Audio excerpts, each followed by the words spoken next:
Sveiki! Jauna vieta, pludiņš. Aiziet, barība. Šoreiz traperīts. Šāds ir traperīts. Lešķis. Nu, ko provēs? Nezinu, vai te būs lešķis ķersies vai kas, bet nu mēģināsim. Te jau reku mums ir kaut kas iejaukts.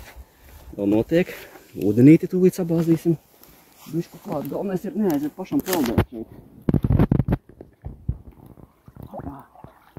Izmetrināsim to visu pasākumu.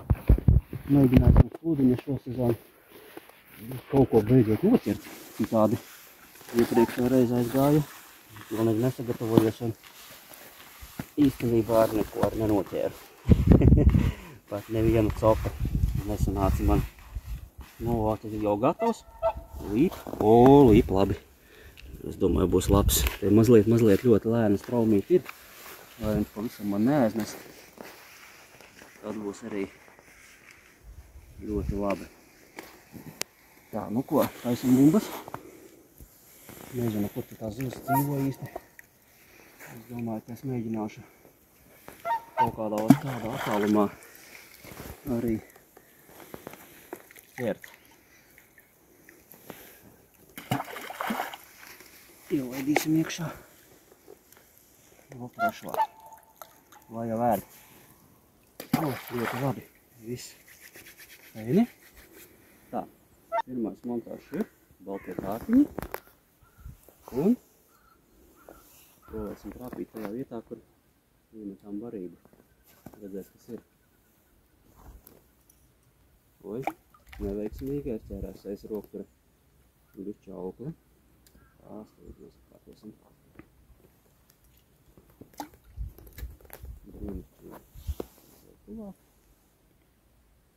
Aiziet.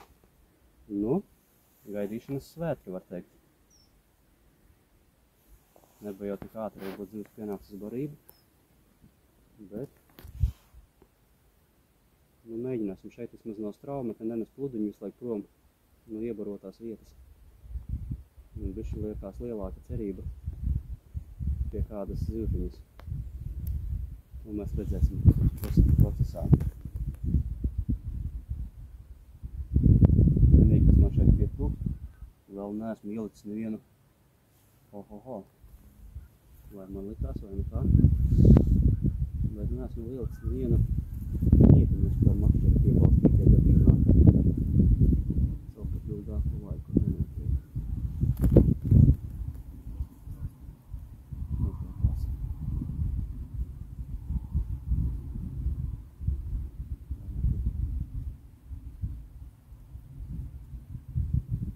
Zivi dievu apžēloties, un mums beidzot kādu pirmo zivtiņu šo pavasaru uzdāvināt. Gan jau, ka arī būs tāda kaut kāda maziņa. Redzēsim. Tā, nu jauna vieta. Kaut kā nevar saprast ar visu barošanu. Zivs te pat laikam vietējiem te ir iecienīta vieta, pat ķeblītis. Mēģināsim te skatīsies. Es šajās vietās ar pludiņu nekad neesmu makšķerējis. Es nezinu vietas, ne bedres, ne seklumus, vai vispār un kas te šeit tiek ķerts. Nu, un arī ņemot vērā temperatūru maiņu visādi, kas tagad bija silts, tagad atkal ir augsts. Plus kaut kādi 4 grādi, tikai atkal siltums pa naktīm ir mīnus. Nevar saprast ar to zivs aktivitāti, vai viņa kur viņi īsti atrodās. Nu, un tāpēc eksperiments kaut kāds ir. Vairāk par pusi pakas barības ir izlietots.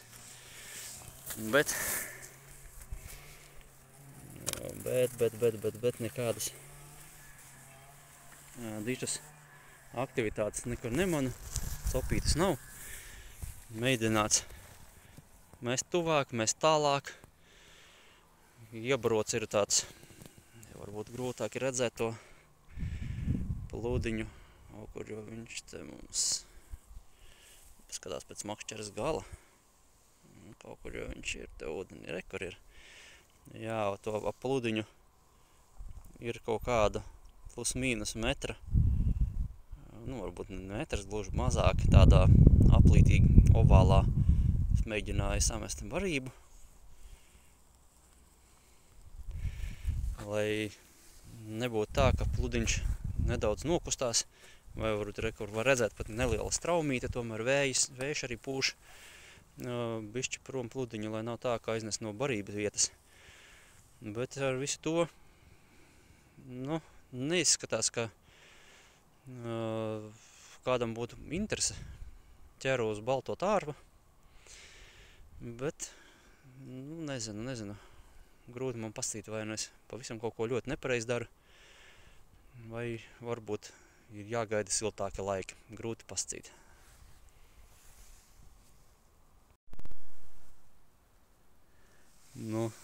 Kārtējā tukšā cope jau sāk uz vakaru iet laiks.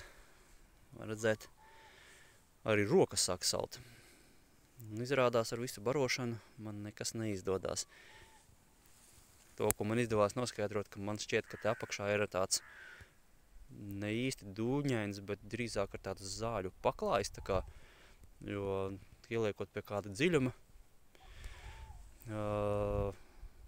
pludiņš stāv uz vietas.